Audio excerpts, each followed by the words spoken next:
আসসালামু আলাইকুম ভিউয়ার্স, কেমন আছেন? আশা করছি সবাই ভালো আছেন। দেখতে দেখতে রমজান মাস চলে আসলো। সবাইকে অগ্রিম রমজান মাসের শুভেচ্ছা। তো দেখতেই পাচ্ছেন আমি কিন্তু আজকে মজার একটা চপের রেসিপি নিয়ে হাজির হয়ে গেছি, যা আমি কাঁচা কলা সাথে আলু মিক্সড করে বানিয়েছি। খুবই হেলদি একটা স্ন্যাক্স। তো চলুন শুরু করা যাক। এই যে ফার্স্টে আমি ছোটো সাইজের 3টা আলু আর 2টা কাঁচা কলা এভাবে প্রেসার কুকারে সেদ্ধ করে নিয়েছি। কাজটা যাতে দ্রুত হয় সেজন্য আমি প্রেসার কুকারে সিদ্ধ করে নিয়েছি। এখন এটি একটু ঠান্ডা হয়ে যাওয়া পর্যন্ত অপেক্ষা করব।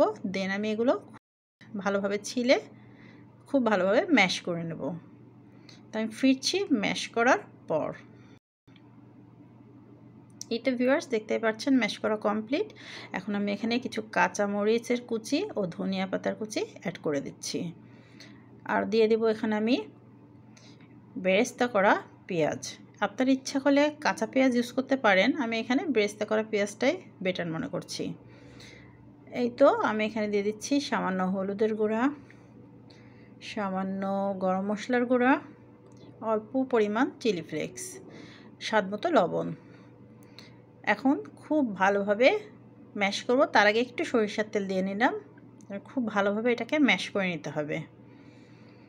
সবগুলো উপকরণ যাতে পুরো ভর্তাটার সাথে মিক্সড হয়ে যায়, এজন্য একটু সুন্দরভাবে ম্যাশটা করে নিতে হবে। এই তো ভিউয়ার্স, আমার ম্যাশ করা অলরেডি কমপ্লিট। ভর্তাটা কমপ্লিট হয়ে গেছে। দেখতে কিন্তু মাশাআল্লাহ অনেক লোভনীয় হয়েছে। আর এই ভর্তাটা কিন্তু খুবই মজার।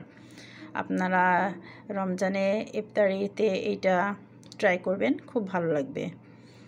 এমনিও গরম ভাতের সাথে কিন্তু এই ভর্তাটা খুবই লোভনীয়, দুর্দান্ত। এখন আমি পরবর্তী প্রসেসে যাব।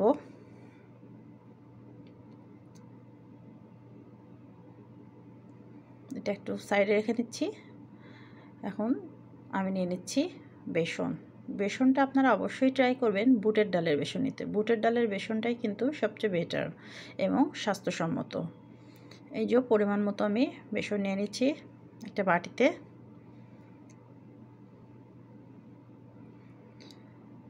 এখন আমি এই বেসনের সাথে যা যা উপকরণ অ্যাড করব তা হচ্ছে, ফার্স্টে আমি দিয়ে দেব স্বাদ মতো লবণ। আপনারা আপনাদের স্বাদ অনুযায়ী লবণটা অ্যাড করে দেবেন। এখন আমি অ্যাড করে দেব হলুদের গুঁড়া, লাল মরিচের গুঁড়া, গরম মশলা পাউডার, সামান্য কালো জিরা। এখন এই উপকরণগুলো খুব ভালোভাবে মিক্সড করে নেব। এই তো চামচ দিয়ে খুব ভালোভাবে মিক্সড করে নিচ্ছি। এখন আমি অল্প অল্প পানি দিয়ে একটা গাঢ় ব্যাটার তৈরি করে নেব। পানি কিন্তু আপনারা একবারে সব পানি দিবেন না, এই যে ডোটা ভালো হবে না। অল্প অল্প করে পানি দেবেন আর এভাবে একটা ডো তৈরি করে নেবেন। আর বেগুনি আলুর চপ এর ডোটা একটু গাঢ় হলে কিন্তু বেশি ভালো হয়। আর এটা আমি কিন্তু চামচ দিয়ে খুব সুন্দরভাবে ফেটিয়ে নিচ্ছি। দেখতেই পাচ্ছেন প্রসেসটা। যত সুন্দর ফাটাবেন বেগুনিটা কিন্তু বা আলুর চপটার খুবই মচমচে সুন্দর হবে, ফুলকো ফুলকো হবে। এই জন্য এই ব্যাটারটা একটু ভালোভাবে ফাটিয়ে নিতে হবে। এই যে আলুগুলো দিয়ে আমি এরকম গোল গোল শেপ করে নিয়েছি চপের। এখন এগুলো আমি এই যে ব্যাটারটা বানালাম তার মধ্যে ডুবাবো। ডুবিয়ে আমি ডুবো তেলে এটা ভেজে নেব।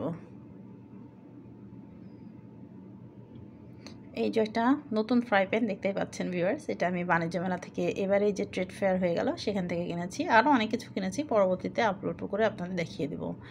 এই যে অ্যাড করে দিলাম সয়াবিন তেল। আর এইসব ভাজাভুজিতে তেল কিন্তু একটু বেশিই লাগে।